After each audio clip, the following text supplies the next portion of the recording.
Kate Obenshain, a former chairwoman of the Republican Party in Virginia and the vice president of Young America's Foundation. And Simon Rosenberg is president and founder of NDN. That's a progressive think tank. Kate and Simon, welcome. Kate, let me start with you.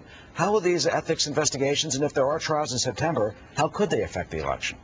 Well, they'll be devastating for the election for the Democrats because Nancy Pelosi has sort of staked her claim on having the most ethical Congress in the history of the United States. Well, she can't, of course, have control over everybody's conduct, but what she can control is her reaction, the immediacy of it. She's been defending Charlie Rangel for months. In March, she said it was no big deal, just a violation of House rules. Now she's saying, oh, we'll just let the chips fall where they may. Whatever happens, happens. She's been dragging her feet. The House Ethics Committee has taken 2 years to get to this point. The voters are outraged. They're outraged by the ethics violations, but also by the arrogance that we're seeing on the Democrats in Congress, saying that Charlie Rangel, head of Ways and Means, saying everybody else should pay the taxes but not him. This sort of, and shoving health care regulations down people's throats when they don't even want them. It's the whole notion, not only that the Democrats are corrupt, but that they're arrogant. They're doing things to the American people because they think that they're above the American people. Well, Simon, you think the Democrats are arrogant and corrupt, and it'll hurt them this election?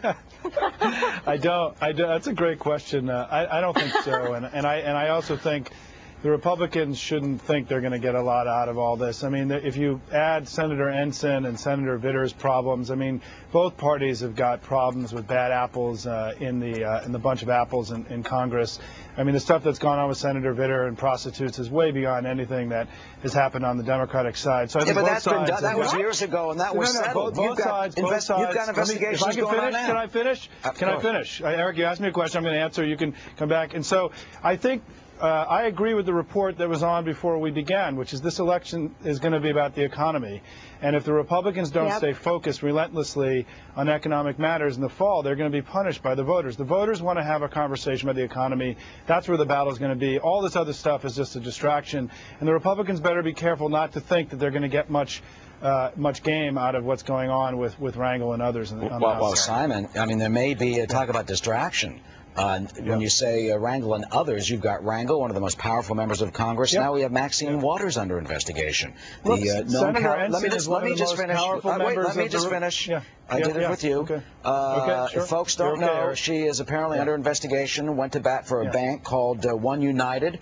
That got $12 million in bailout funds. Turns out, guess what? Her husband, Sidney Williams, had been on the board, may have as much as $250,000 in stock. There could be an ethics trial in September. So what, I mean, people are not going to be paying attention to this if this is in the front pages in September, both potential trials?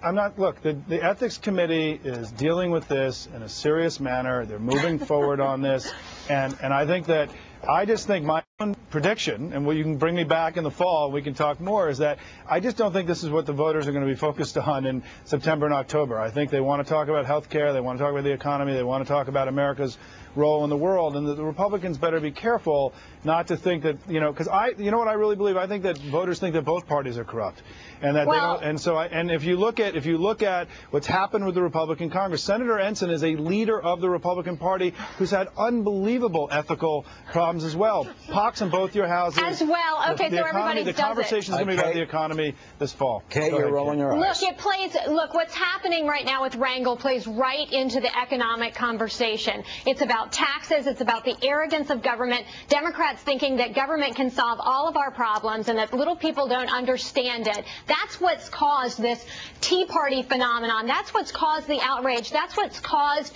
Obama's approval ratings to plummet. And the fact that Democrats, the leadership, is not reacting with any sense of outrage or disgust is a huge problem. Those lawmakers who have come out, the Democrats who have come out and called for his head, are all facing stiff challenges in the election. This is not some moral stand that they're taking. The ones who are in power are saying, oh, don't worry about it. This is no big deal. It happens all the time. Well, the American people are sick of hearing it happens all the time, while deficits have been quadrupled in just the past last year. They have had it with the arrogance of government, and they're going to speak. And you know what? The Ethics Committee can do it at once, but the ultimate Ethics Committee, as Michelle Malkin said, are the American people. Simon, last word. I mean, this morning, Speaker Pelosi said she was out of the loop on the Rangel stuff. Look, Eric, if I can just say is that for all the outrage that Kate was talking about, if you look at the question of are you a Democrat or Republican, you know, about 10% more of the country is still Democratic than Republican. If you look at